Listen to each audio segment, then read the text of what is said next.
Dan jika saya memberitahu Anda bahwa Anda hanya perlu beberapa menit setiap pagi untuk memperkuat pikiran Anda, menenangkan emosi Anda, dan terhubung dengan versi diri Anda yang paling bijak. Karena apa yang Anda dengar saat memulai hari membentuk fokus, energi, dan kemampuan Anda untuk menghadapi apapun yang datang. Meditasi ini bukan sekadar kata-kata, melainkan jangkar mental agar apapun yang terjadi, Anda tetap teguh. Ketahanan bukanlah tentang menahan segalanya, tetapi merespons dengan tenang, dengan kecerdasan, dan dengan ketenangan. Kebijaksanaan bukanlah mengetahui segalanya, tetapi mengetahui kapan harus diam, kapan harus bertindak, dan kapan harus melepaskan. Jika Anda siap untuk memprogram ulang pikiran Anda dan memulai hari-hari Anda dengan arah, kejelasan, dan kekuatan batin, maka tetaplah tarik napas dalam-dalam dan dengarkan dengan hati, karena ini dapat mengubah hari Anda dan seiring waktu, hidup Anda. Sebelum kita mulai, tulislah di kolom komentar kalimat ini. Hari ini saya bangun dengan niat, saya adalah seorang stoik. Lakukan dengan kesadaran, dengan ketegasan, dengan hati. Ini bukan sekadar kalimat, ini adalah deklarasi. Karena terbukti bahwa apa yang Anda ulangi dan tulis dengan niat akan tertanam dalam pikiran bawah sadar Anda, dan otak Anda mulai diprogram ulang dari dalam. Lakukan sekarang dan mulailah mengubah pikiran Anda dari detik pertama. Nomor 1, bermeditasi dengan ide-ide stoik di awal hari adalah seperti mengenakan pelindung mental. Anda membuka mata, tetapi itu tidak berarti Anda sudah terbangun. Banyak orang hidup seperti itu.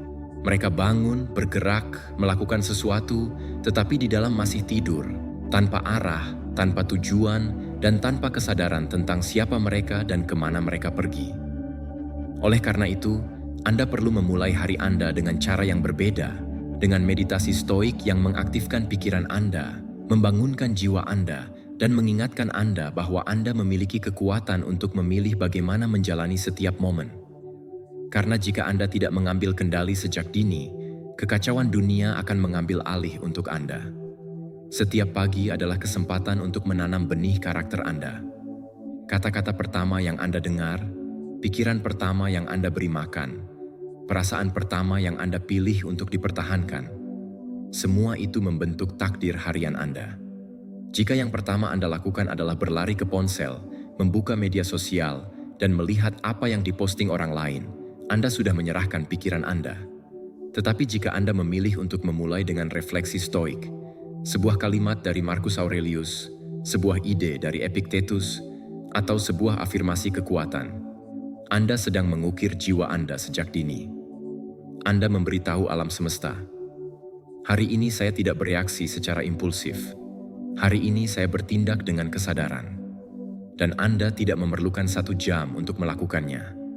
Anda bisa melakukannya sambil menyikat gigi, sambil menyiapkan kopi, atau saat Anda berpakaian. Kuncinya adalah niat. Anda bisa mengulangi dengan suara pelan. Hari ini saya memilih kebajikan di atas kesenangan. Hari ini saya adalah pemilik pikiran saya, bukan budak emosi saya. Benih kecil itu, jika Anda menyiraminya setiap hari, akan tumbuh menjadi pohon ek. Ia memberi Anda akar yang kuat agar tidak ada yang bisa menjatuhkan Anda dengan mudah. Selain itu, menuliskannya memiliki kekuatan. Apa yang Anda tulis dengan tangan Anda sendiri tertanam lebih dalam pikiran bawah sadar Anda.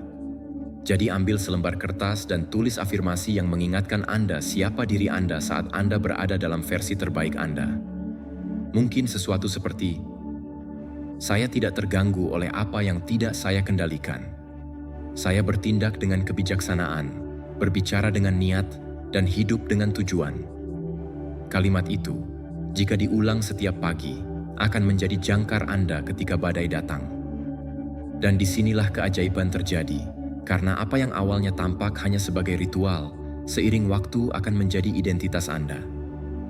Ketika Anda memulai setiap hari dengan terhubung dengan pemikiran stoik, perlahan-lahan Anda berhenti hidup sebagai korban lingkungan. Anda tidak lagi membutuhkan segalanya untuk sempurna agar bisa merasa damai. Anda belajar menciptakan stabilitas Anda sendiri dari dalam. Anda berhenti takut pada yang tak terduga karena Anda percaya pada kemampuan Anda untuk merespons dengan bijaksana. Anda tidak perlu mengendalikan semua yang ada di luar karena Anda menguasai hal yang paling penting, pikiran Anda. Setelah beberapa minggu berlatih ini, Anda akan terkejut. Anda akan menghadapi situasi sulit dengan ketenangan yang sebelumnya tidak Anda miliki. Orang-orang yang sebelumnya membuat Anda marah, sekarang tidak bisa mengganggu Anda. Keputusan yang sebelumnya membuat Anda terbebani, sekarang Anda ambil dengan jelas. Bukan karena dunia telah berubah, tetapi karena Anda telah berubah. Karena dengan memulai hari, mengingat pusat Anda tidak lagi tersesat dalam kebisingan di luar. Stoicisme bukanlah teori mati, melainkan praktik hidup. Ini adalah pengingat bahwa Anda tidak di sini untuk memiliki hari-hari yang mudah, tetapi untuk menjadi lebih kuat daripada kesulitan apapun.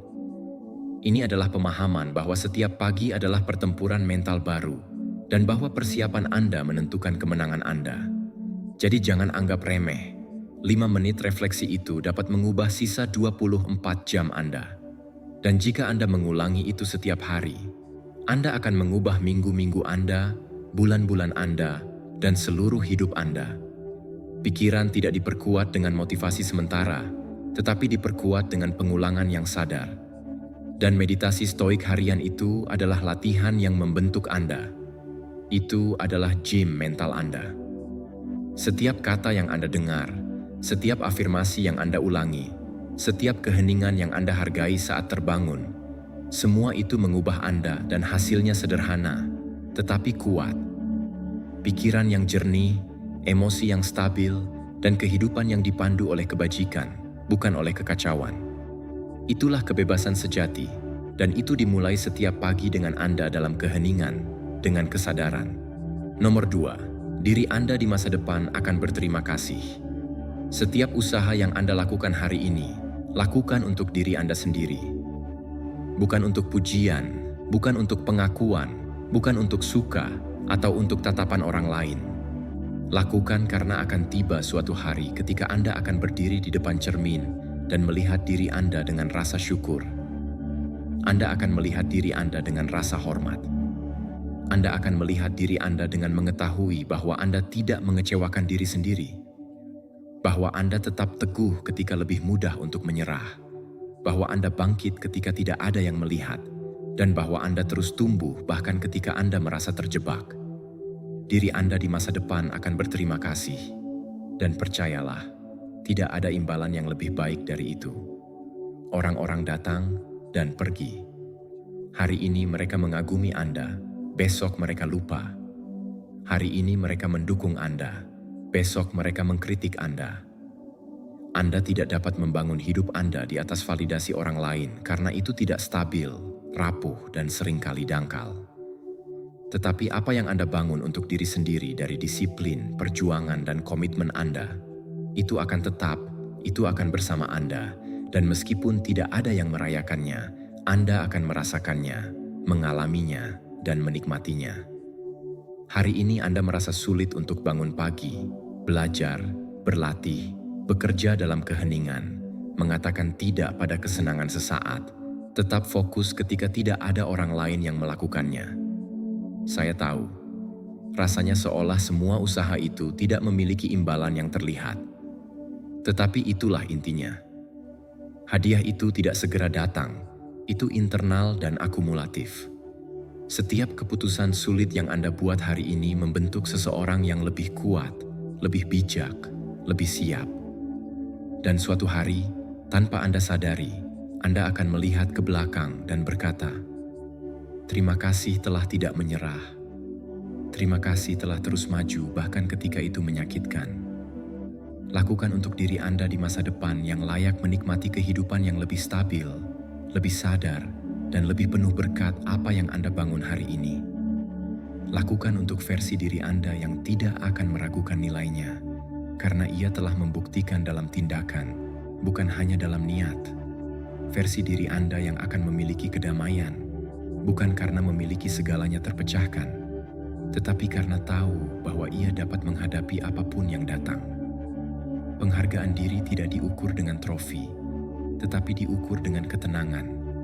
Diukur dengan mengetahui bahwa Anda telah menjadi orang yang Anda janjikan untuk menjadi. Tidak masalah jika tidak ada yang mengakui, karena Anda akan tahu. Anda akan merasakannya dalam cara Anda berjalan, berbicara, bertindak.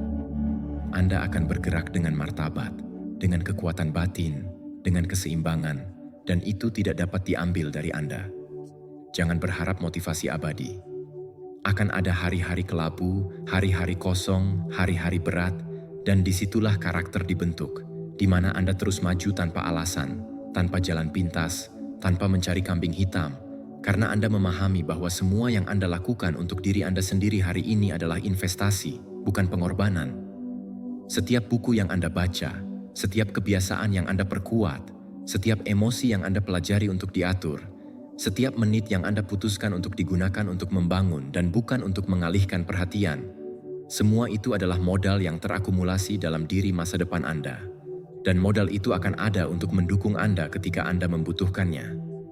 Anda tahu rasanya benar-benar baik mengetahui bahwa Anda sedang maju, bahkan ketika tidak terlihat, mengetahui bahwa Anda sedang menanam akar, bukan hanya bunga untuk dipamerkan, karena akar menopang ketika kehidupan bergetar dan akar dibangun secara pribadi, dalam keheningan, dalam kegelapan ketekunan. Suatu hari semuanya akan masuk akal. Suatu hari Anda akan melihat bahwa kelelahan hari ini berubah menjadi energi esok hari, bahwa air mata frustrasi berubah menjadi tatapan yang mantap, bahwa keraguan menghilang menjadi kepastian. Dan semua itu karena diri Anda yang kemarin memutuskan untuk bertindak, memutuskan untuk bertahan, memutuskan untuk berinvestasi tanpa jaminan, tetapi dengan iman.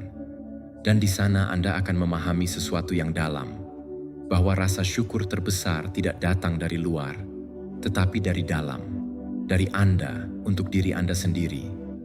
Karena Anda tahu semua yang telah Anda lalui, Anda tahu betapa sulitnya untuk terus maju, dan Anda adalah satu-satunya yang dapat benar-benar mengakui kisah Anda sendiri.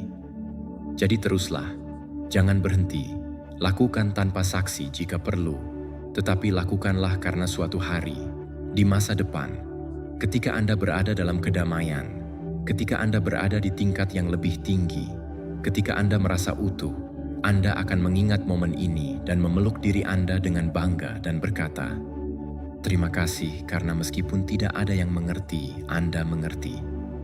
Anda percaya pada saya dan itu lebih berharga daripada hadiah apapun." Nomor 3, masa lalu tidak dapat diubah dan mengkhawatirkan masa depan tidak akan pernah mengubahnya. Ada satu kenyataan sederhana namun sering diabaikan oleh banyak orang. Hidup hanya benar-benar berlangsung di saat ini. Apa yang sudah terjadi, sudah selesai. Tidak peduli seberapa banyak Anda memikirkannya kembali, menyesalinya, atau mencoba memutarnya ulang di kepala, Anda tidak akan pernah mampu menggeser satupun detail dari masa lalu. Masa lalu adalah bab yang tertutup rapat, sebuah kisah yang tidak bisa dihapus, tidak bisa diperbaiki, hanya bisa dipelajari. Demikian juga masa depan. Anda bisa merencanakan, bisa mengantisipasi, bisa membayangkan segala kemungkinan, namun tetap saja masa depan adalah ruang kosong yang belum terjadi, sebuah teka-teki yang tidak dapat ditebak dengan pasti. Maka yang tersisa hanyalah satu. Saat ini, detik ini, momen yang sedang Anda jalani. Namun justru disitulah letak permasalahannya. Sebagian besar orang hidup di mana saja kecuali di sini. Ada yang terjebak dalam kenangan lama, kenangan yang menyesakan, menyakitkan, atau memalukan. Seakan dengan menghidupkannya kembali, mereka bisa mengubah hasilnya. Ada pula yang menghabiskan energinya untuk mencemaskan masa depan, membayangkan tragedi atau kegagalan yang bahkan belum tentu terjadi. Kedua hal itu sama-sama merampas yang paling berharga, waktu sekarang. Akibatnya, banyak orang tidak pernah sungguh-sungguh hadir dalam hidupnya sendiri. Mereka ada secara fisik, tetapi pikiran mereka terikat pada masa lalu, atau terjebak dalam kemungkinan masa depan. Pikiran adalah alat yang sangat kuat. Ia mampu menciptakan, merancang, membangun, dan mengubah. Tetapi jika tidak dikendalikan, ia justru berubah menjadi pengacau terbesar. Pikiran bisa mengulang kesalahan masa lalu, menghadirkannya seperti film lama yang terus diputar ulang, membuat kita seolah memiliki kesempatan untuk memperbaikinya, padahal tidak. Pikiran juga bisa memproyeksikan masa depan dengan kecemasan yang berlebihan, menciptakan skenario buruk seakan-akan jika kita khawatir cukup keras, kita akan lebih siap menghadapinya.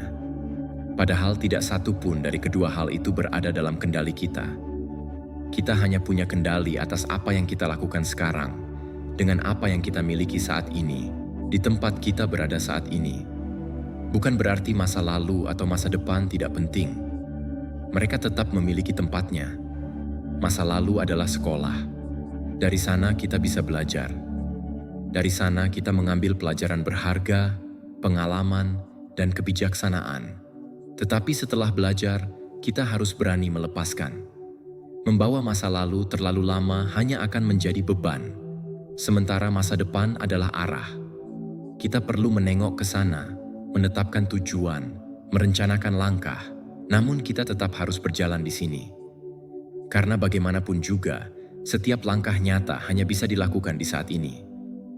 Ketika perhatian kita terbelah antara apa yang sudah terjadi dan apa yang mungkin akan terjadi, kita kehilangan satu-satunya hal yang nyata, momen sekarang. Setiap kali Anda tenggelam dalam penyesalan tentang hal yang tidak Anda lakukan, kata yang tidak Anda ucapkan, kesempatan yang terlewat, atau kesalahan yang telah Anda buat, Anda sesungguhnya sedang membuka kembali luka lama yang seharusnya dibiarkan sembuh. Sebaliknya, setiap kali Anda terlalu jauh melompat ke masa depan dengan ketakutan dan kecemasan, Anda sedang menjalani sebuah masalah yang belum ada. Anda sibuk bertarung melawan musuh imajiner sambil melupakan tantangan nyata yang sudah berdiri tepat di depan Anda.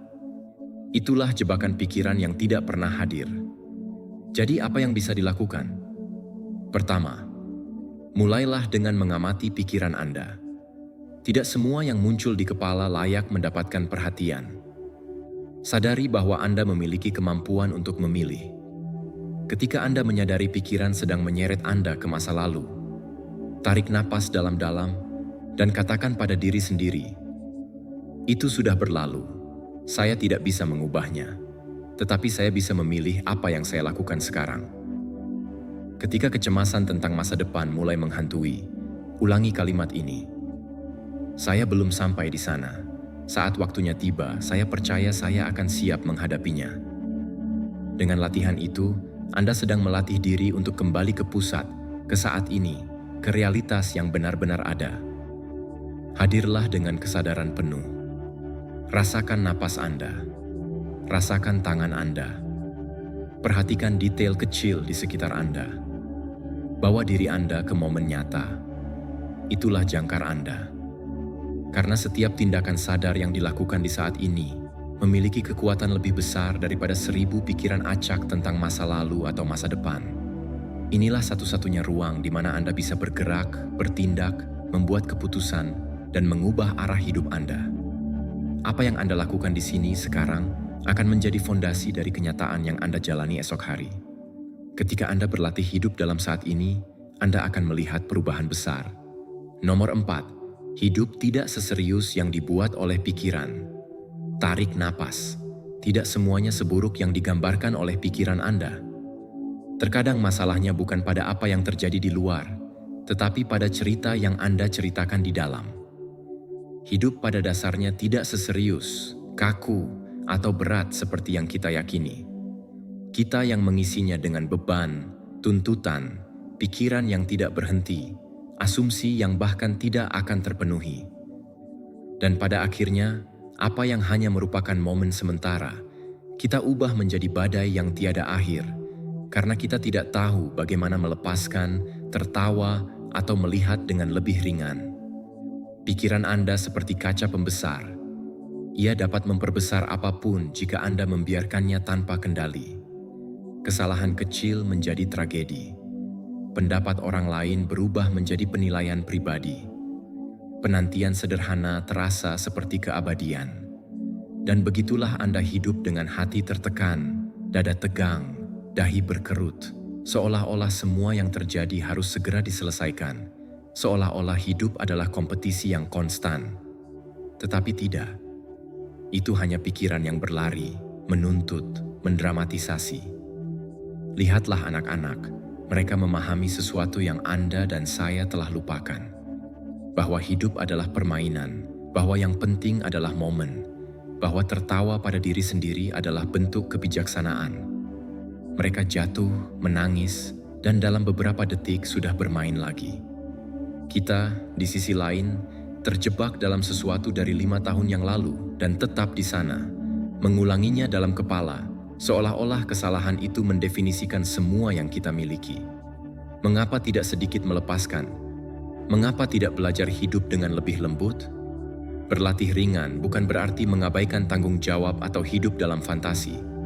Itu berarti mengetahui bahwa bahkan dengan semua yang harus Anda lakukan, Anda bisa tersenyum, bahwa Anda tidak perlu menyelesaikan segalanya hari ini, bahwa Anda tidak perlu memiliki semua jawaban sekarang, bahwa Anda dapat mengizinkan diri Anda untuk beristirahat tanpa rasa bersalah, membuat kesalahan tanpa menghancurkan diri sendiri, dan terus melangkah tanpa memikul dunia di pundak.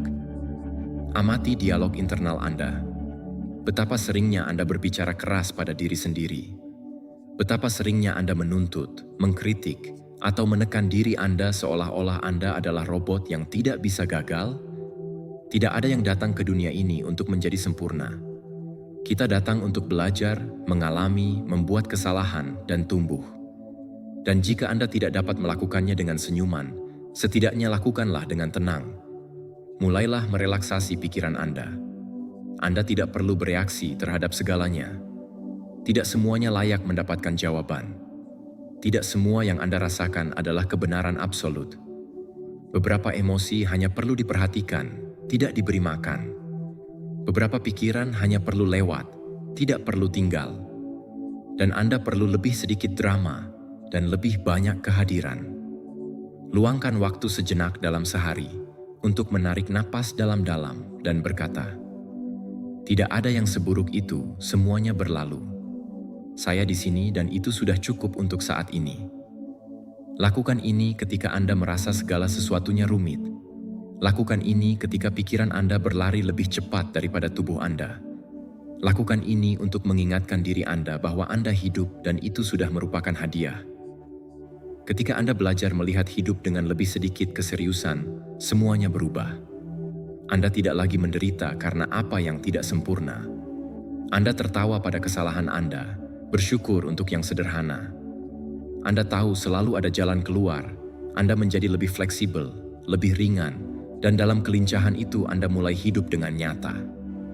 Karena ketika Anda berhenti mencoba mengendalikan semuanya, Anda menemukan bahwa banyak hal bisa mengalir lebih baik tanpa intervensi konstan Anda.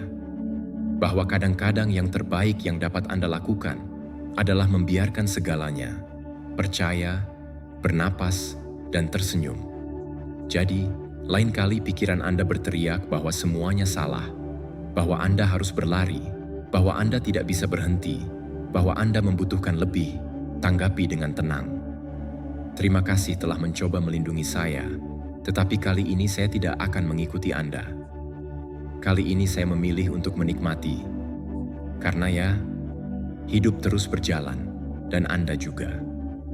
Tetapi Anda bisa melakukannya dengan damai, dengan anggun, dan dengan senyuman yang tulus, karena pada akhirnya hidup tidak begitu serius.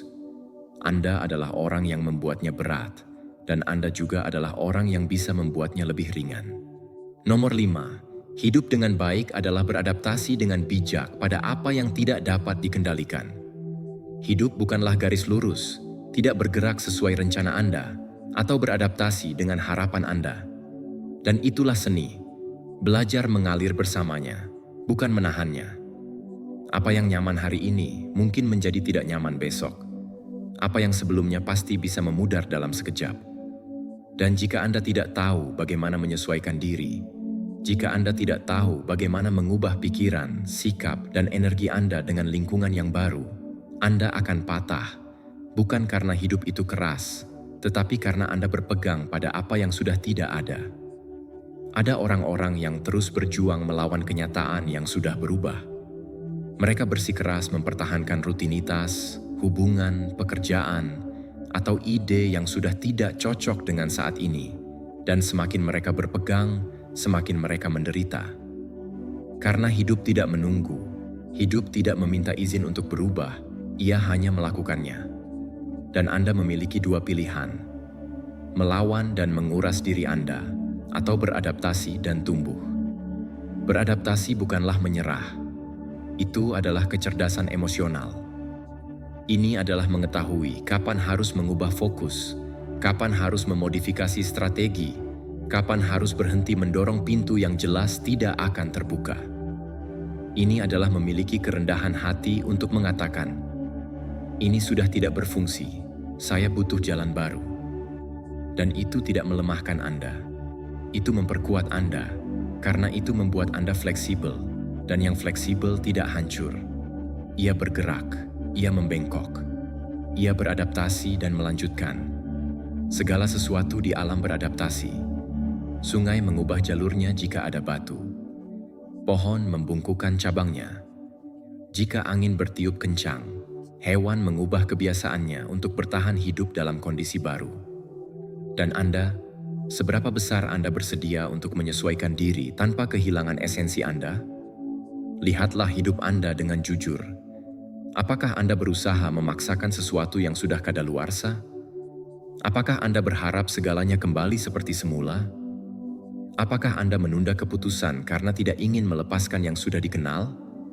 Mungkin sekarang adalah saat yang tepat untuk melakukan perubahan kecil dalam pola pikir Anda. Ini bukan tentang mengendalikan setiap situasi, tetapi tentang bergerak dengan bijaksana di dalamnya, menemukan cara baru untuk maju ketika jalan lama sudah tidak mengarah kemanapun. Menyesuaikan diri juga berarti mengubah dialog internal Anda.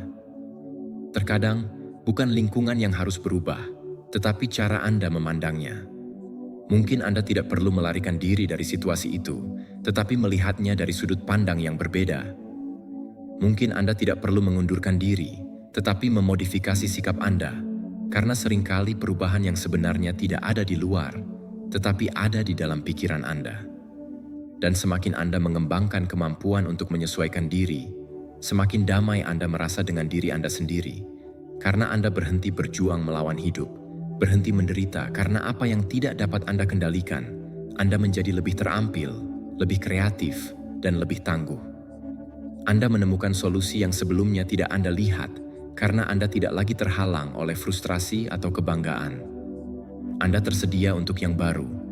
Pikiran yang kaku adalah pikiran yang rapuh, tetapi pikiran yang fleksibel, adaptif, yang menerima apa yang tidak dapat diubah dan mengubah apa yang bisa diubah. Pikiran itu kuat. Itu adalah pikiran stoik yang terlatih untuk tetap teguh dalam hal-hal yang penting dan fleksibel dalam hal-hal yang sekunder. Dan kombinasi itu membuat Anda tak terhentikan. Menyesuaikan diri tidak berarti kehilangan diri. Itu berarti berkembang. Ini adalah menerima bahwa Anda juga berubah, bahwa kebutuhan, impian, dan prioritas Anda dapat berubah seiring waktu, dan itu baik-baik saja. Yang penting adalah apapun yang terjadi, jangan pernah berhenti bergerak. Jangan pernah berhenti merespons dengan kecerdasan. Jangan pernah berhenti beradaptasi dengan kesadaran. Jadi, ketika Anda merasa bahwa segalanya sudah tidak cocok lagi, jangan anggap itu sebagai tragedi. Anggap itu sebagai sinyal, sebuah kesempatan. Tanyakan pada diri Anda, apa yang perlu disesuaikan dalam diri saya agar saya bisa terus tumbuh? Bagian mana dari pemikiran saya yang sudah usang? Emosi apa yang saya tahan karena takut pada yang baru? Karena pada akhirnya, itulah hidup. Sebuah tarian konstan antara apa yang terjadi di luar dan apa yang Anda pilih untuk lakukan di dalam. Anda tidak dapat mengendalikan angin, tetapi Anda dapat menyesuaikan layar. Anda tidak dapat menghindari dunia yang berubah, tetapi Anda dapat memastikan bahwa Anda juga berubah. Dan ketika Anda belajar hidup seperti itu, dunia berhenti menakutkan Anda dan mulai mengungkapkan kemungkinan baru kepada Anda. Karena segala sesuatu yang beradaptasi berkembang, dan Anda juga bisa. Nomor 6. Anda tidak akan menemukan kedamaian dengan menyembunyikan diri dari kehidupan. Hadapi dengan keberanian dan kehadiran. Anda tidak akan menemukan kedamaian dengan bersembunyi. Anda tidak akan sembuh dengan melarikan diri. Dan meskipun Anda berusaha, tidak ada cara untuk hidup sepenuhnya jika Anda terus menghindari kehidupan. Karena hidup tidak menunggu Anda siap dan tidak beradaptasi dengan ketakutan Anda. Hidup itu ada. Ia memiliki cahaya dan bayangan, sukacita dan rasa sakit, kepastian dan kekacauan. Dan jika Anda menginginkan kedamaian, tidak sulit untuk menghindarinya, tetapi untuk belajar melewatinya dengan mata terbuka dan hati yang teguh. Ketakutan itu licik. Ia tidak berteriak, tetapi membisikkan. Ia mengatakan kepada Anda untuk menunggu sedikit lebih lama, bahwa ini bukan saatnya, bahwa Anda tidak siap. Ia meyakinkan Anda bahwa risikonya terlalu tinggi, bahwa Anda bisa gagal, bahwa Anda bisa terluka, dan kemudian Anda terhenti. Anda mulai membangun kehidupan yang aman, tetapi kosong. Tenang di luar, tetapi gelisah di dalam. Dan itu, cepat atau lambat, berubah menjadi kecemasan, frustrasi, atau kesedihan, karena jiwa Anda tidak diciptakan untuk bersembunyi. Ia diciptakan untuk mengalami, merasakan, hidup dengan intensitas. Menghindari ketakutan tidak menghilangkannya, tetapi malah memberinya kekuatan. Semakin Anda melarikan diri, semakin besar kekuatannya. Ketakutan tidak menghilang seiring waktu, tetapi dengan tindakan. Dan ya, mungkin pada awalnya seluruh tubuh Anda bergetar, mungkin sulit bagi Anda untuk bernapas, mungkin Anda ingin mundur, tetapi ketika Anda melangkah, ketika Anda mengekspos diri, ketika Anda memutuskan untuk maju meskipun ketakutan, Anda menemukan sesuatu yang luar biasa, bahwa Anda lebih kuat dari yang Anda kira, bahwa itu tidak sebesar yang Anda bayangkan, dan bahwa apa yang Anda takuti hanyalah penghalang di pikiran Anda. Menerima hidup apa adanya tidak berarti menyerah. Itu berarti berhenti melawan apa yang tak terhindarkan. Itu berarti memeluk naik dan turun, membiarkan hari-hari baik mengisi Anda, dan hari-hari sulit mengubah Anda. Karena ada keindahan bahkan dalam kekacauan, ada pelajaran dalam ketidaknyamanan, dan ada pertumbuhan dalam setiap situasi yang tidak dapat Anda kendalikan. Kedamaian sejati bukanlah ketiadaan masalah, melainkan kehadiran penerimaan. Mulailah dengan menghadapi hal-hal kecil. Bicaralah dengan orang yang Anda takut untuk hadapi. Ambil keputusan yang telah Anda tunda. Keluar dari rutinitas yang tidak lagi memberi Anda nutrisi. Putuskan pola yang membatasi Anda. Lakukan sesuatu hari ini yang tidak disetujui oleh ketakutan Anda. Dan ketika Anda melakukannya, jangan hanya fokus pada hasilnya. Amati bagaimana energi Anda berubah, bagaimana Anda mendapatkan kembali kekuatan Anda, bagaimana pikiran Anda sedikit lebih bebas. Belajarlah juga untuk menahan ketidaknyamanan. Tidak semuanya diselesaikan segera, tidak semuanya dipahami dengan segera, tetapi Anda dapat tetap hadir tanpa melarikan diri, tanpa membius diri sendiri, tanpa mencari distraksi. Anda bisa hanya bernapas dan berkata, "Ini juga bagian dari hidup." Dan ketika Anda melakukan itu, ketika Anda tidak lari, ketika Anda tidak melawan, sesuatu di dalam diri Anda menyatu. Tubuh Anda rileks, pikiran Anda menjadi jernih, jiwa Anda menguat, karena kedamaian tidak ditemukan dalam kendali, tetapi dalam penyerahan, dalam mempercayai diri Anda, dalam proses, dalam kehidupan itu sendiri, dalam mengetahui bahwa bahkan jika sesuatu tidak berjalan seperti yang Anda harapkan, Anda akan baik-baik saja, karena Anda tidak lagi hidup dari ketakutan, tetapi dari kehadiran. Anda tidak lagi mendefinisikan diri Anda berdasarkan apa yang menakutkan Anda, tetapi berdasarkan apa yang Anda mampu hadapi. Jadi, jangan lagi menghindari kehidupan. Jangan terus menceritakan kisah yang hanya ada di kepala Anda. Jangan sembunyi dari apa yang Anda rasakan. Jangan matikan jiwa Anda untuk menghindari rasa sakit, karena Anda juga mematikan kebahagiaan. Keluar, bernapas, rasakan, berani, karena itulah yang Anda datang ke sini untuk lakukan. Untuk hidup. Dan ya, akan ada hari-hari ketika Anda merasa takut. Hari-hari ketika Anda ingin kembali ke zona aman Anda. Tetapi ingatlah ini, tidak ada perlindungan yang lebih kuat daripada pikiran yang tidak dikuasai oleh ketakutannya. Dan tidak ada kedamaian yang lebih nyata daripada mereka yang menerima kehidupan secara utuh, tanpa syarat, tanpa penghindaran, tanpa filter.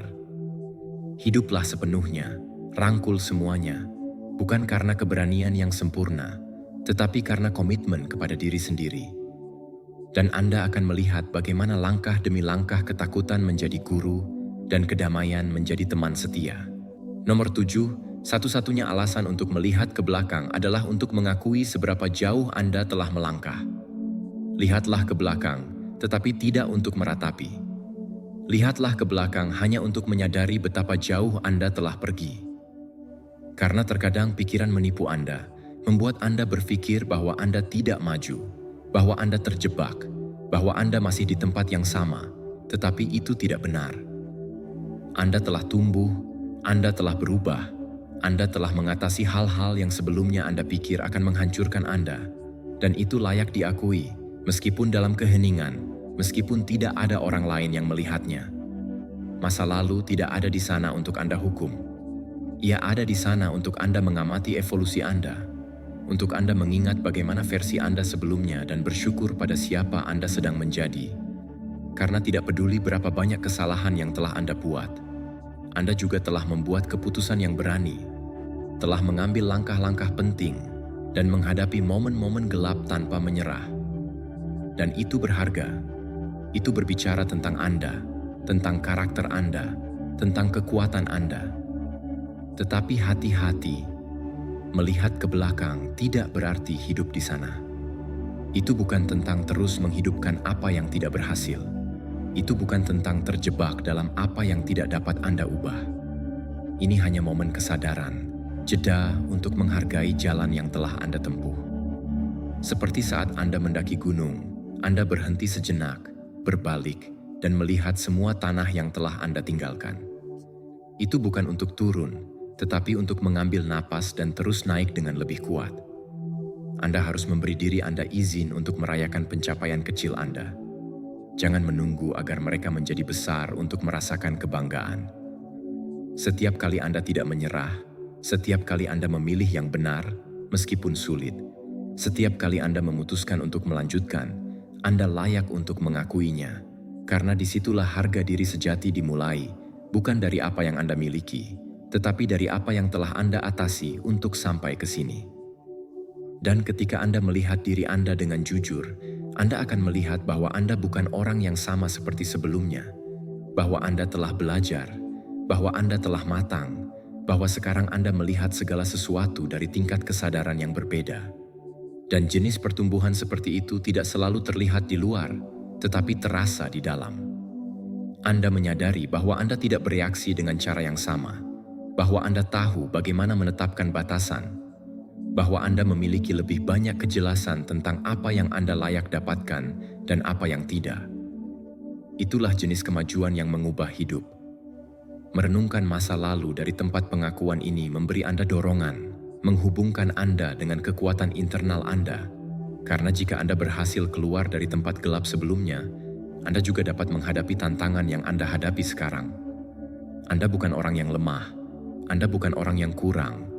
Anda adalah seseorang yang sedang dalam proses menjadi versi yang lebih baik dari diri sendiri setiap hari. Dan proses itu membutuhkan ingatan, tetapi bukan keterikatan. Belajarlah untuk menggunakan masa lalu sebagai kompas, bukan sebagai penjara. Ambil pelajaran, ambil kebijaksanaan, ambil pengalaman. Biarkan setiap kenangan menjadi pijakan, bukan rantai. Dan setiap kesalahan menjadi sumber pertumbuhan, bukan rasa malu, karena tidak ada yang pergi jauh tanpa jatuh, tanpa menyimpang, tanpa momen sulit. Yang penting bukanlah kesempurnaan, tetapi konsistensi. Lakukan ini dengan kesadaran. Luangkan beberapa menit, tutup mata, dan pikirkan di mana Anda berada 1, 3, atau 5 tahun yang lalu. Tidak hanya secara fisik, tetapi juga secara mental, emosional, spiritual. Apa yang Anda pikirkan? Apa yang Anda lakukan? Apa yang Anda izinkan yang sekarang tidak Anda izinkan? Keputusan berani apa yang Anda ambil untuk mengubah arah hidup Anda? Anda akan melihat bahwa Anda benar-benar telah berubah, bahwa Anda benar-benar telah maju, meskipun Anda tidak selalu menyadarinya. Dan sekarang Anda tahu bahwa Anda telah tumbuh. Lanjutkan dengan lebih percaya diri, dengan lebih yakin, dengan lebih sedikit keraguan, karena apa yang telah Anda jalani tidak sia-sia. Itu adalah persiapan. Dan jika Anda menghargai jalan Anda, masa kini Anda menjadi lebih ringan, dan masa depan Anda lebih menjanjikan. Bukan karena segalanya sudah terpecahkan, tetapi karena Anda lebih kuat. Lihatlah ke belakang, ya, tetapi hanya untuk mengatakan pada diri sendiri, terima kasih karena tidak menyerah. Terima kasih karena bertahan. Terima kasih karena terus maju. Kemudian lihatlah ke depan dan teruslah, karena yang terbaik masih harus dibangun, dan Anda lebih siap dari sebelumnya untuk mewujudkannya. Nomor 8. Tidak semua orang ditakdirkan untuk tumbuh bersamamu. Biarkan mereka pergi tanpa rasa bersalah. Tidak semua orang yang mulai bersamamu ditakdirkan untuk tetap sampai akhir. Dan itu bukan pengkhianatan, bukan kegagalan, bukan tragedi. Itu adalah bagian dari proses. Melepaskan orang-orang yang tidak lagi sejalan denganmu bukanlah kelemahan. Itu adalah kedewasaan. Bukan egoisme, itu adalah cinta diri. Karena ada saat-saat dalam hidup di mana terus berpegang pada orang-orang tertentu adalah apa yang menghalangimu untuk tumbuh. Meskipun menyakitkan, meskipun ada kasih sayang, meskipun ada kenangan yang tersisa, evolusi juga menuntut perpisahan. Ada ikatan yang diperlukan pada saatnya, yang mengajarkanmu sesuatu, yang menemanimu di tahap-tahap yang sekarang tidak ada. Tetapi jika sekarang mereka lebih mengurangi daripada menambah, jika mereka memadamkan energimu, jika mereka membuatmu ragu pada dirimu sendiri, jika mereka mengisi hidupmu dengan kebisingan, mereka bukan bagian dari takdirmu. Mereka adalah bagian dari masa lalumu. Terus membawanya hanya karena nostalgia atau ketakutan bukanlah kesetiaan. Itu adalah sabotase emosional. Kamu berubah, energimu berubah, nilai-nilaimu berkembang, dan adalah hal yang normal bahwa beberapa orang tidak lagi cocok dengan siapa dirimu sekarang. Bukan karena mereka jahat, bukan karena kamu lebih baik, tetapi karena tidak ada lagi sinkronisasi. Dan itu bisa dirasakan. Terlihat dalam percakapan yang dipaksakan, dalam tatapan yang jauh, dalam ketidaknyamanan yang diam, tetapi seringkali kita lebih memilih untuk mengabaikannya, berpegang teguh, memaksakan diri hanya untuk tidak merasakan kekosongan yang ditinggalkan oleh pelepasan. Tetapi kekosongan itu bukan hukuman. Itu adalah ruang. Ruang untuk hubungan baru yang lebih sehat, lebih nyata, lebih koheren dengan orang yang sedang kamu bangun. Karena setiap kali kamu melepaskan apa yang tidak lagi bergetar bersamamu, kamu memberi dirimu izin untuk menerima apa yang memang cocok. Setiap kali kamu melepaskan sebuah ikatan yang tidak lagi memberi kontribusi, kamu melindungi kedamaianmu. Dan itu adalah tindakan cinta. Cinta untuk dirimu. Pelajari untuk mengamati hubunganmu dengan jujur. Apakah kamu merasa bebas atau merasa terbatasi? Apakah mereka mendorongmu untuk menjadi dirimu sendiri atau membuatmu mengurangi diri untuk cocok? Apakah mereka mendorongmu menuju versi terbaikmu atau mengikatmu pada versi lamamu? Jawaban tidak selalu nyaman, tetapi sangat diperlukan, karena kamu tidak bisa terus tumbuh di tanah yang membuatmu tercekik dan kamu tidak bisa pergi jauh. Jika beban emosional dari hubungan tertentu tidak membiarkanmu maju, lepaskan dengan rasa syukur. Tidak perlu menutup pintu dengan kebencian. Syukuri apa yang kalian bagikan, apa yang kamu pelajari, apa yang kamu alami, dan kemudian biarkan mereka melanjutkan jalan mereka, sama seperti kamu harus melanjutkan jalanmu. Karena apa yang baik untukmu satu hari mungkin tidak baik untukmu hari ini. Dan kamu tidak berkewajiban untuk tetap di tempat di mana kamu tidak lagi berkembang hanya karena kesetiaan pada masa lalu. Jangan merasa bersalah karena memprioritaskan kesejahteraanmu. Kamu tidak mengkhianati siapapun dengan merawat dirimu. Kamu memilih untuk maju, dan itu bukan ketidakpedulian. Itu adalah kejelasan. Ini adalah memahami bahwa energimu terbatas, dan bahwa kamu tidak bisa terus memberikannya kepada orang-orang yang tidak menghargainya, yang tidak merawatnya, yang tidak membalasnya. Ketika kamu belajar untuk melepaskan dari kesadaran, dan bukan dari kebencian, sesuatu yang indah terjadi. Hidupmu menjadi lebih ringan, hubunganmu menjadi lebih otentik, dan kamu lebih kuat, karena kamu tidak lagi mencari untuk mengisi kekosongan dengan orang-orang yang salah. Kamu tidak lagi puas dengan koneksi yang setengah-setengah. Kamu tidak lagi memberikan waktu, perhatian, atau hatimu kepada siapapun yang tidak bersedia tumbuh bersamamu. Dan ya, pada awalnya itu mungkin terasa seperti kehilangan, tetapi kemudian itu menjadi kebebasan. Dan dalam kebebasan itu, kamu menemukan kembali kekuatanmu, kekuatan yang pernah kamu serahkan kepada orang lain, kekuatan untuk memilih siapa yang kamu biarkan masuk, siapa yang kamu biarkan pergi, dan dengan siapa kamu memutuskan untuk membangun apa yang akan datang. Melepaskan bukanlah menyerah, itu adalah memilih untuk maju. Dan semakin sering kamu mempraktikannya, semakin banyak kedamaian yang akan kamu rasakan, karena kamu akan memahami bahwa kamu tidak sendirian. Kamu dikelilingi oleh apa yang benar-benar bergetar bersamamu, oleh orang-orang yang menghargaimu, yang mendorongmu, yang mendengarkanmu dari hati. Dan jenis hubungan itu tidak banyak, tetapi sangat berharga dalam perjalanan. Jadi lepaskan tanpa rasa takut, syukuri, dan teruslah, karena hidup selalu memberi imbalan kepada mereka yang berani melindungi kedamaian mereka. Nomor 9. Dalam 20 tahun, kamu akan lebih menyesali peluang yang hilang daripada kesalahan yang dibuat.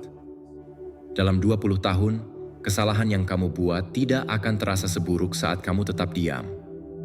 Kamu tidak akan mengingat dengan cemas saat kamu mencoba dan gagal, tetapi semua peluang yang kamu lewatkan karena ketakutan, karena keraguan, karena menunggu momen sempurna yang tidak pernah datang. Karena hidup bukan tentang selalu benar, tetapi tentang bergerak, mencoba, berani hidup bahkan ketika kamu tidak memiliki semua jawaban. Beban sesungguhnya dari penyesalan tidak datang dari melakukan sesuatu yang salah, tetapi dari tidak melakukan apapun, dari memiliki dorongan, ide, kesempatan, dan tidak melakukan apapun dengan itu, dari mengatakan pada dirimu, "Nanti saya akan melakukannya ketika saya siap," dan menyadari bertahun-tahun kemudian bahwa nanti itu tidak pernah datang. Bahwa sementara kamu berpikir, hidup terus berjalan, pintu-pintu tertutup, dan waktu berlalu tanpa meminta izin. Banyak orang terjebak dalam penantian, menunggu momen ideal, menunggu merasa siap, menunggu persetujuan orang lain. Tetapi semakin kamu menunggu, semakin dingin keinginan itu, semakin terpendam mimpimu. Dan apa yang hari ini adalah kemungkinan, besok bisa berubah menjadi sebuah penyesalan. Apa yang akan terjadi jika itu adalah salah satu kalimat yang paling menyedihkan yang ada? Apa yang akan terjadi jika saya mencobanya? Jangan biarkan itu menjadi bagian dari ceritamu. Ini bukan tentang menjadi ceroboh.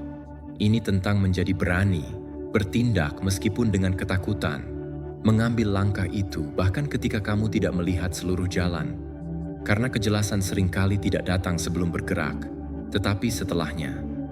Dalam tindakanlah kamu menemukan jawaban, dalam pengalamanlah kamu menemukan siapa dirimu sebenarnya. Dan dalam percobaan yang gagal atau berhasil, kamu membangun kehidupan yang layak diingat. Lakukan sekarang. Kirim pesan itu. Lamar pekerjaan itu. Pelajari apa yang selalu kamu inginkan. Ucapkan apa yang kamu simpan.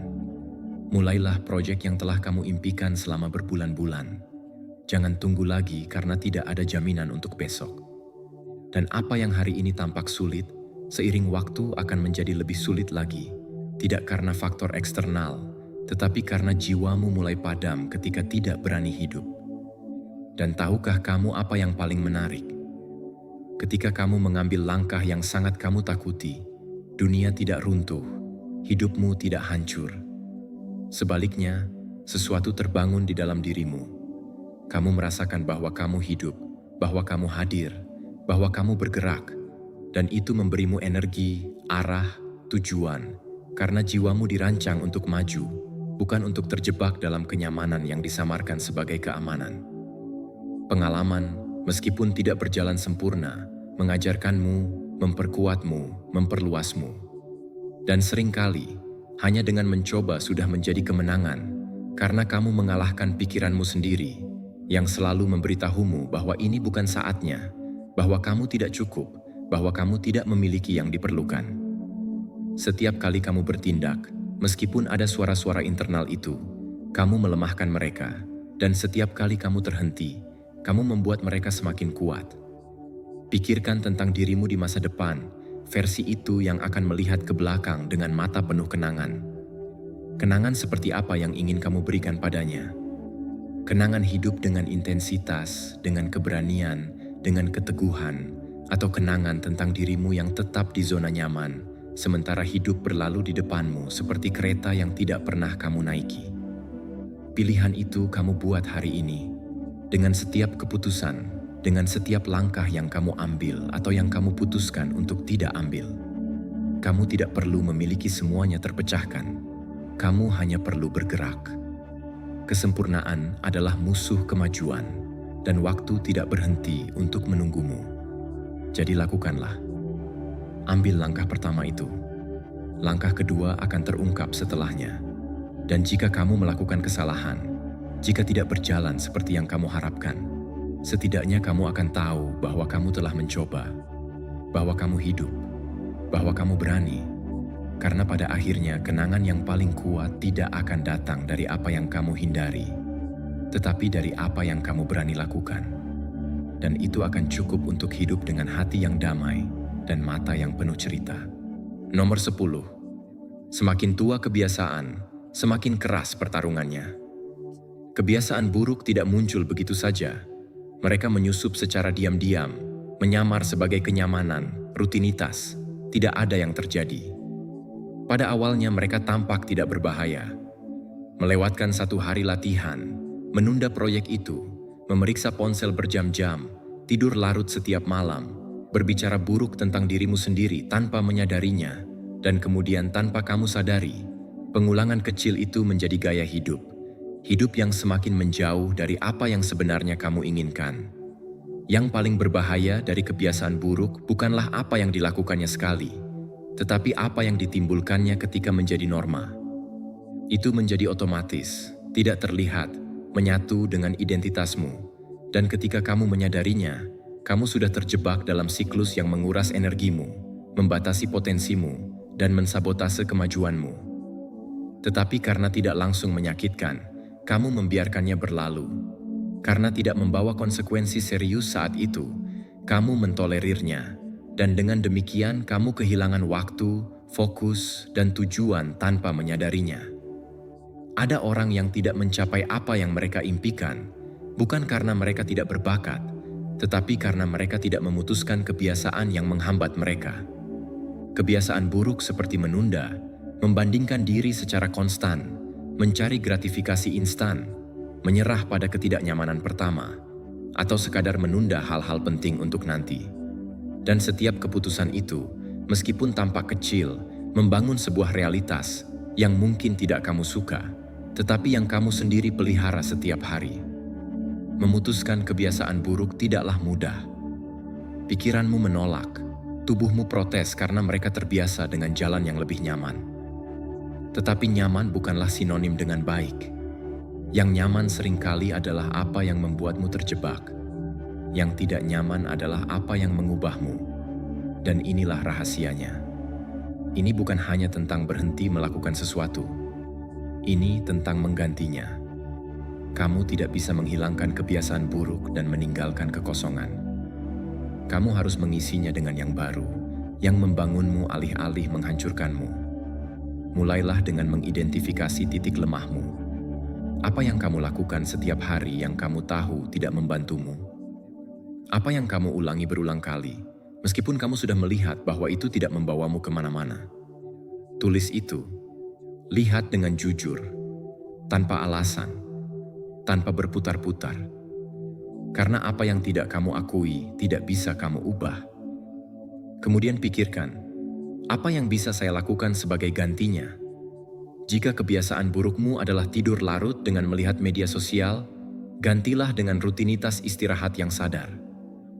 Jika kebiasaan burukmu adalah berbicara buruk tentang diri sendiri, gantilah dengan afirmasi yang membangun. Jika kamu menghabiskan waktu setiap pagi tanpa tujuan, rancanglah rutinitas yang bermakna. Pada awalnya akan sulit. Pikiranmu akan meminta yang lama, tubuhmu akan menolak. Tetapi jika kamu konsisten, jika setiap hari kamu memilih yang baru di atas yang mudah, akan tiba saatnya ketika yang positif juga akan menjadi kebiasaan. Dan disitulah segalanya berubah, karena sama seperti kebiasaan buruk menarikmu ke bawah, kebiasaan baik mendorongmu ke atas, memberimu kejelasan, arah, energi, menyelaraskanmu dengan orang yang ingin kamu jadi.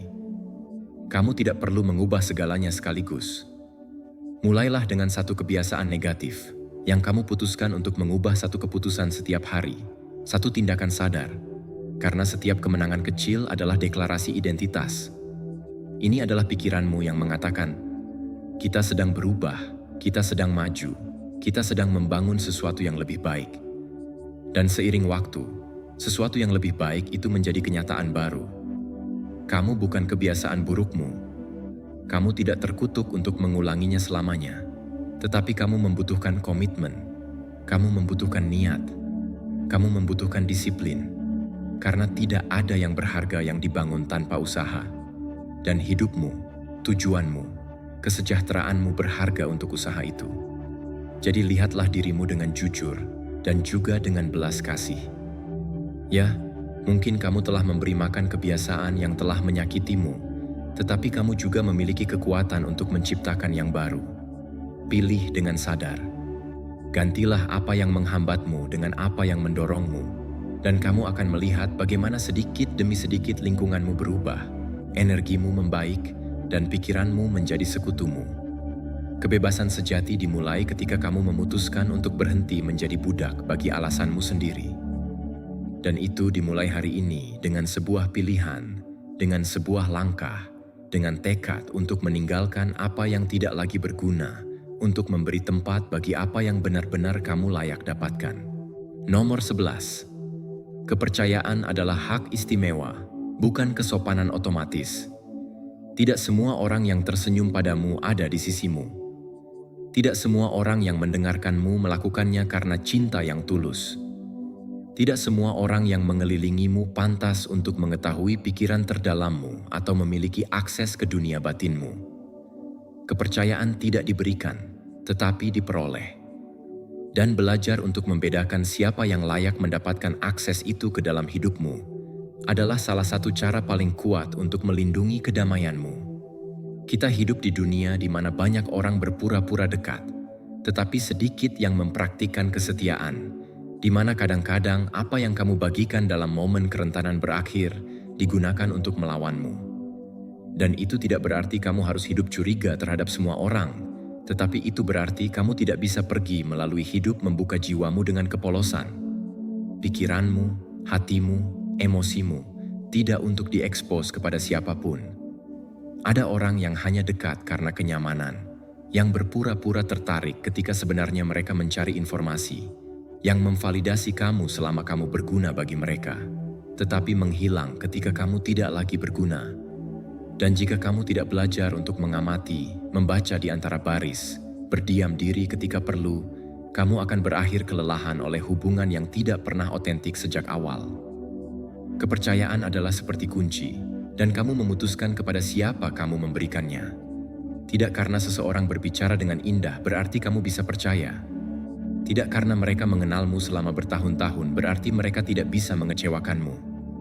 Kepercayaan tidak bergantung pada waktu, tetapi pada perilaku, pada konsistensi, pada bagaimana mereka memperlakukanmu ketika kamu tidak dalam keadaan terbaikmu, pada bagaimana mereka merawatmu ketika kamu tidak memiliki apa-apa untuk ditawarkan kepada mereka.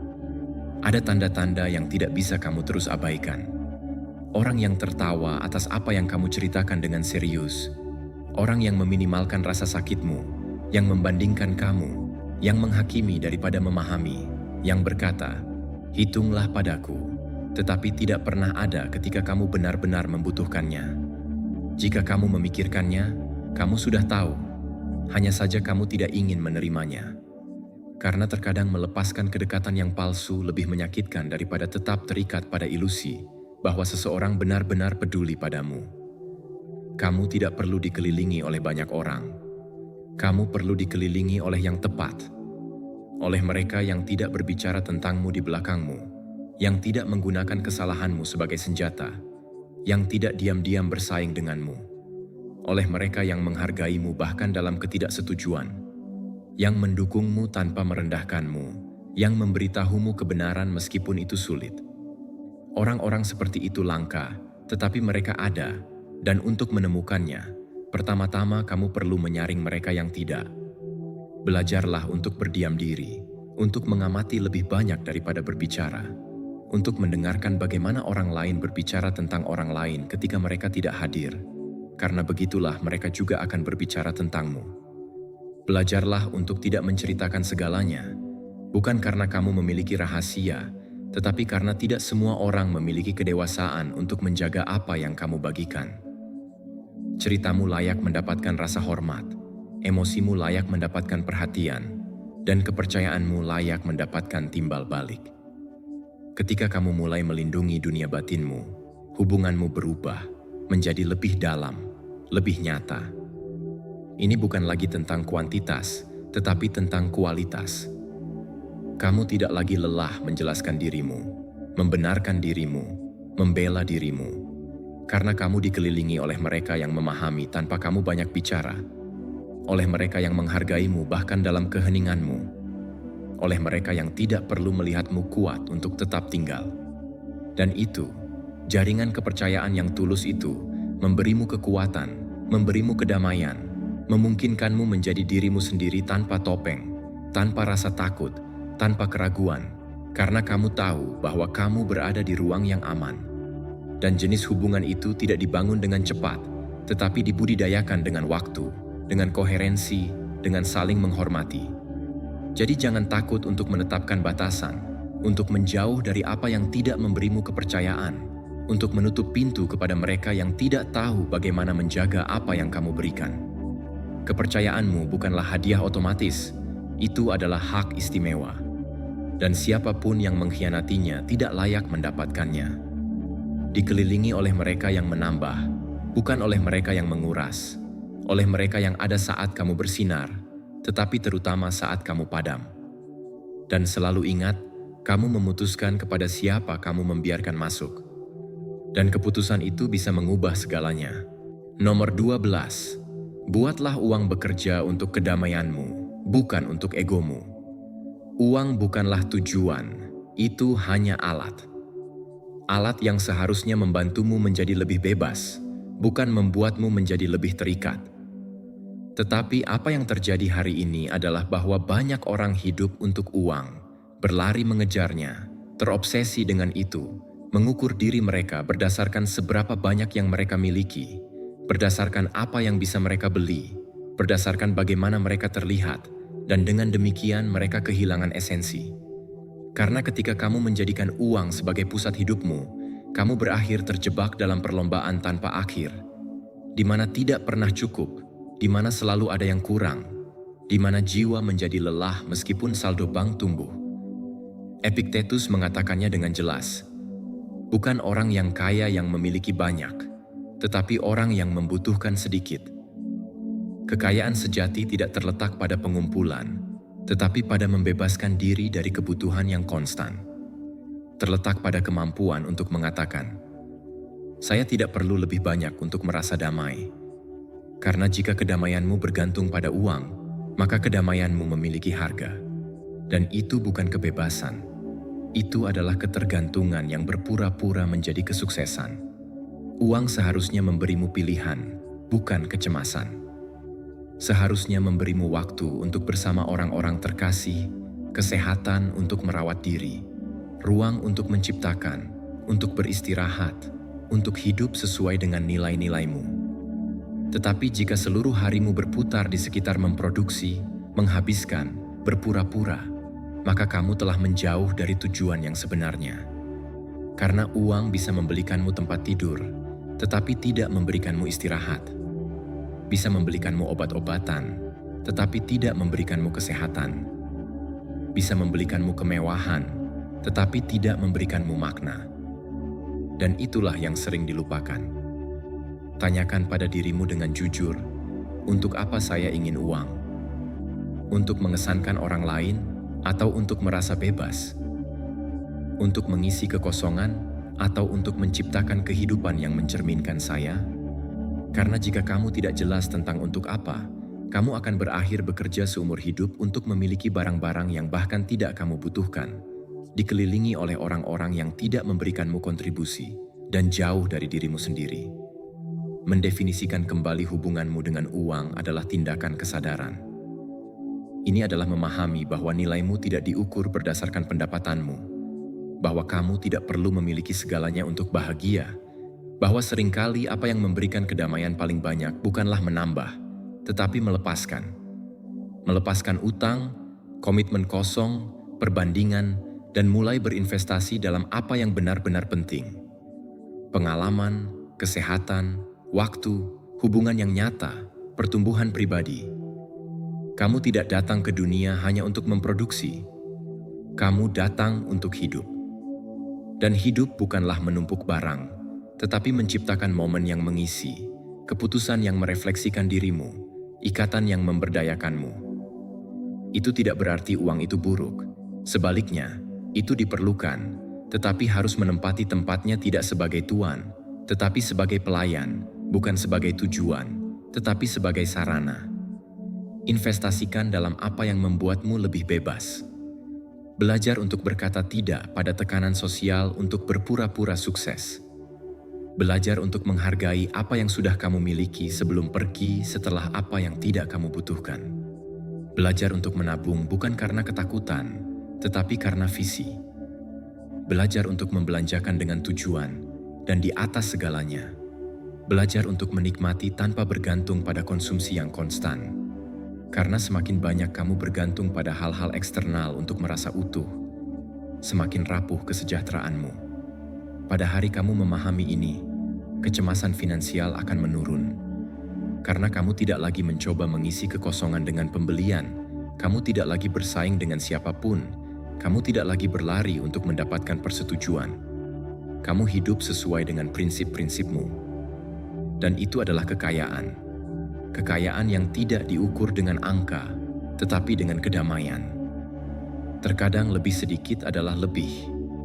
Lebih sedikit komitmen, lebih banyak waktu, lebih sedikit tekanan, lebih banyak kesehatan, lebih sedikit konsumsi, lebih banyak rasa syukur. Dan ketika hidupmu selaras dengan yang esensial, uang akan menyesuaikan diri, karena kamu tidak lagi membutuhkan banyak, karena kelimpahanmu tidak bergantung pada dompetmu, tetapi pada pikiranmu. Dan di sana, dalam kebebasan internal itu, dimulai kemakmuran sejati. Jadikan uang sebagai sekutu, bukan sebagai diktator. Gunakan untuk melayani dirimu, bukan untuk mendefinisikan dirimu. Dan setiap kali kamu mencapainya, ingatlah ini. Tujuannya bukanlah untuk memiliki lebih, tetapi untuk membutuhkan lebih sedikit untuk hidup lebih baik. Disitulah kekuatan, disitulah kebebasan, disitulah kekayaan sejati kamu dimulai. Nomor 13. Emosi berlalu, konsekuensi tidak. Putuskan dengan kepala dingin, bernafaslah. Jangan ambil keputusan itu dulu, karena apa yang kamu rasakan sekarang tidak akan sama dengan apa yang kamu rasakan besok. Emosi itu intens, ya, tetapi juga sementara. Dan ketika kamu memutuskan di tengah badai emosi, sangat mudah untuk salah.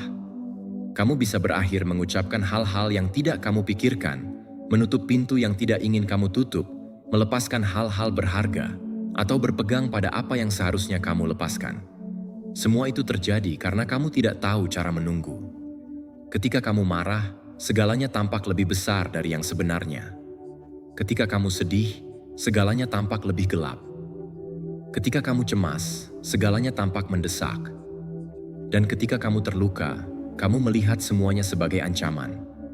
Di saat itulah kamu paling perlu berhenti, karena keputusan apapun yang diambil dalam keadaan itu memiliki kemungkinan lebih besar untuk menjadi reaksi ketimbang respons, lebih mungkin menjadi pelarian ketimbang solusi. Ilmu pengetahuan mengonfirmasi ini. Menurut ahli saraf Antonio Becerra, ketika sistem emosional otak mendominasi pengambilan keputusan, terutama ketika korteks prefrontal tertekan, penilaian menjadi terdistorsi. Dengan kata lain, jika kamu memutuskan saat kamu emosional, sangat mungkin kamu akan membuat keputusan yang buruk. Dan mengapa? Karena otak diprogram untuk bereaksi cepat terhadap ancaman, bukan untuk berpikir dengan jelas. Tetapi sebagian besar keputusan yang kita buat tidak berkaitan dengan hidup atau mati. Mereka memerlukan refleksi, bukan impuls. Kamu telah merasakan ini. Saat itu ketika kamu mengirim pesan dan menyesal dalam 1 menit. Panggilan yang kamu lakukan hanya karena harga diri, pengunduran diri mendadak, perdebatan yang tidak perlu, kata cukup yang tidak ingin kamu ucapkan, atau ya yang tidak ingin kamu berikan. Semua itu terjadi dalam momen emosi yang meluap. Dan setelah itu, ketika semuanya tenang, kamu berpikir, aku tidak seharusnya melakukan itu. Tapi itu sudah terjadi. Oleh karena itu, sebelum bertindak, berhentilah. Sebelum menjawab, bernafaslah. Sebelum memutuskan, tunggulah. Karena ketika emosi mereda, kebenaran muncul, dan di sana kamu melihat segalanya seperti apa adanya, bukan seperti yang dicat oleh pikiranmu yang terganggu. Masalah mungkin tetap sama, ya, tetapi kamu tidak lagi sama. Kamu tidak bereaksi, kamu memilih. Kamu tidak menyerang, kamu memahami. Kamu tidak terburu-buru, kamu mengevaluasi. Ini bukan tentang menekan apa yang kamu rasakan. Ini tentang tidak membiarkan itu mengatur tindakanmu. Emosi ada untuk mengajarkanmu sesuatu, bukan untuk memutuskan untukmu. Dengar mereka, rasakan mereka, tetapi jangan biarkan mereka memegang kemudi. Jika kamu marah, akui kemarahan itu, tetapi jangan buat keputusan sampai itu hilang. Jika kamu terluka, menangislah, lepaskan, tetapi jangan tutup siklus penting di bawah kabut itu. Karena ketika kamu memutuskan dari ketenangan, kamu memutuskan dari pusatmu, dari kesadaran, bukan dari reaksi. Buatlah ini sebagai aturan dalam hidupmu. Jangan pernah membuat keputusan permanen di tengah emosi sementara. Beri waktu pada pikiranmu untuk menjernihkan diri. Bicaralah dengan dirimu sendiri. Tulis, bernafaslah dalam-dalam. Tidurlah jika perlu. Konsultasikan dengan seseorang yang memiliki pandangan objektif, tetapi jangan bertindak hanya karena sesuatu di dalam dirimu berteriak, lakukan sekarang. Suara itu tidak selalu kebijaksanaanmu. Kadang-kadang itu hanya rasa sakitmu yang menyamar sebagai kepastian. Dan yang terpenting, jangan hukum dirimu sendiri karena telah melakukannya dengan salah sebelumnya. Kita semua pernah membuat keputusan yang salah. Kita semua pernah bereaksi tanpa berpikir. Kita semua pernah membiarkan emosi menguasai kita sekali waktu. Yang berharga adalah bahwa hari ini kamu lebih sadar. Karena sekarang kamu tahu bahwa jeda yang tepat bisa mengubah arah hidupmu. Karena bukan tentang memutuskan dengan cepat, tetapi tentang memutuskan dengan baik. Lain kali ketika kamu merasa sesuatu meluap, bahwa semuanya bergerak di dalam dirimu, bahwa mendesak untuk melakukan sesuatu, jangan lakukan. Tunggu. Terkadang menunggu bukanlah pasif, tetapi kebijaksanaan. Ini memberi dirimu ruang yang kamu butuhkan untuk mendengarkan kebenaranmu di atas kebisingan. Dan ketika kamu memutuskan dari sana, dari ketenangan, kamu akan melihat bagaimana segalanya berubah. Lebih sedikit kesalahan, lebih sedikit penyesalan, lebih banyak kejelasan, lebih banyak kedamaian. Karena pada akhirnya keputusan yang paling cerdas tidak selalu yang tercepat, tetapi yang datang dari versi terbaikmu. Dan versi itu selalu muncul setelah badai, tidak pernah selama. Nomor 14. Kamu tidak akan menemukan jawaban dalam menunggu, hanya dalam bergerak. Kamu tidak akan menemukan semua jawaban dengan berpikir. Tidak peduli seberapa banyak kamu menganalisis, merencanakan, atau memutar-mutar sebuah ide. Kejelasan tidak datang dari pemikiran yang berlebihan, tetapi dari tindakan. Karena ketika kamu bergerak, ketika kamu melakukan, ketika kamu mencoba, sesuatu di dalam dirimu teraktifkan. Ini bukan hanya perubahan eksternal, tetapi perubahan neurologis, emosional, energi. Apa yang tampak membingungkan menjadi lebih jelas, apa yang membuatmu takut mulai kehilangan kekuatan, dan apa yang tampak mustahil menjadi dapat dikelola. Semua itu terjadi ketika kamu memutuskan untuk bergerak. Banyak yang terjebak dalam paralisasi analisis. Mereka berpikir terlalu banyak tentang bagaimana memulai, apakah ini waktu yang tepat, apakah itu akan berhasil atau tidak, sehingga mereka tidak pernah melakukan apapun. Dan waktu berlalu, keraguan tumbuh, dan kepercayaan memudar, karena semakin lama kamu menunda tindakan, semakin sulit untuk bertindak. Dan itu menciptakan siklus. Kamu merasa tidak aman, lalu tidak melakukan apa-apa, Dan dengan tidak melakukan apa-apa, kamu merasa semakin tidak aman sampai kamu mencapai titik di mana kamu bahkan tidak tahu harus mulai dari mana. Tetapi ketika kamu bertindak, kamu memecahkan siklus itu, meskipun hanya dengan langkah kecil, meskipun tidak sempurna, meskipun kamu belum memiliki semuanya yang jelas. Karena apa yang kebanyakan orang tidak mengerti adalah bahwa kejelasan tidak datang sebelum bergerak, tetapi setelahnya. Kamu mulai tanpa segalanya, dan dalam perjalananmu menemukan apa yang berhasil, apa yang tidak, apa yang kamu cintai, apa yang tidak begitu menarik bagimu, siapa dirimu sebenarnya ketika kamu bergerak. Karena pemikiran memberimu teori, tetapi tindakan memberimu kebenaran. Dan ini bukan hanya sesuatu yang memotivasi. Ini didukung oleh ilmu pengetahuan. Amichudi dan timnya menunjukkan bahwa tindakan fisik tertentu, bahkan yang sederhana seperti postur tubuh yang kuat, mengaktifkan area otak yang terkait dengan pengambilan keputusan dan toleransi terhadap risiko. Dengan kata lain, ketika kamu bertindak, otakmu merespons, mengorganisir, menguatkan. Kamu menjadi lebih mampu menghadapi langkah berikutnya, dan itu terulang langkah demi langkah sampai tanpa kamu sadari, kamu melakukan apa yang sebelumnya hanya kamu bayangkan. Jadi berhentilah menunggu kepastian mutlak. Kamu tidak perlu mengetahui setiap detail sebelum memulai. Kamu hanya perlu langkah pertama. Nomor 15. Kesepakatan yang kamu terima adalah kesepakatan yang kamu dorong. Cara orang memperlakukanmu tidak selalu berhubungan dengan siapa mereka. Banyak kali itu berhubungan dengan apa yang kamu izinkan, karena tanpa kamu sadari, kamu mengajarkan kepada orang lain bagaimana mereka harus memperlakukanmu melalui apa yang kamu toleransi, apa yang kamu diamkan, dan apa yang kamu lewatkan berulang kali. Dan jika kamu tidak menetapkan batasanmu, mereka tidak akan menebaknya, dan kemungkinan besar mereka akan melanggarnya.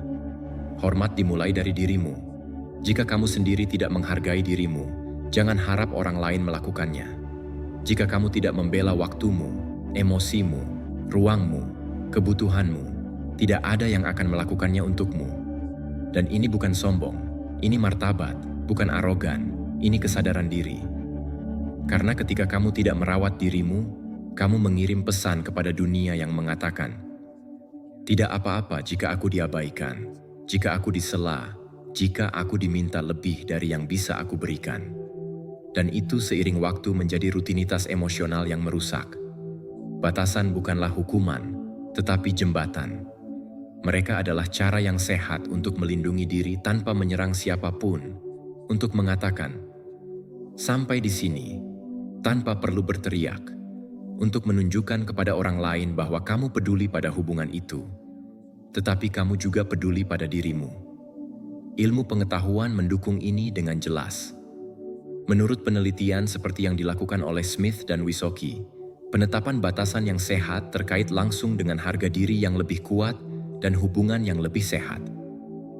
Ketika kamu memiliki kejelasan tentang apa yang kamu layak dapatkan dan mengkomunikasikannya dengan tegas, orang lain merasakannya.